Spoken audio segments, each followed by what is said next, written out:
Dive into April, understanding the fourth month of the year. Hello learners!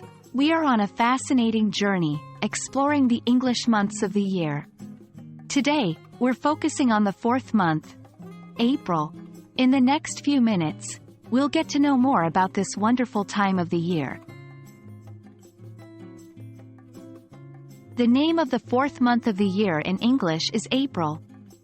It starts with the capital letter A, followed by the letters P, R, I, and L, April. In terms of pronunciation, it's quite straightforward. You say it as April. Do you know where the name April came from? It's actually quite interesting. April is believed to be named after the Latin word aperire, which means to open. This refers to flowers opening or blooming, as April is often the time of spring in many parts of the world.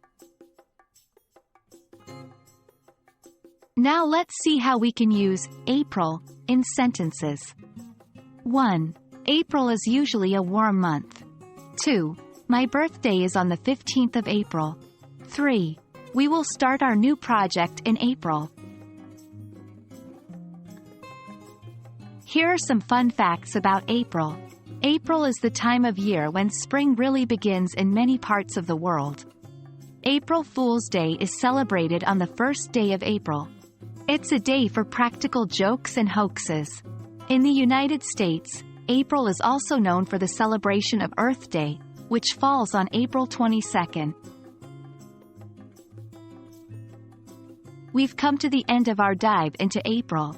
We've learned how to spell and pronounce April, discovered its origins, used it in sentences, and even learned some fun facts. Keep practicing what you've learned today and soon you'll be an expert at using April in your daily English.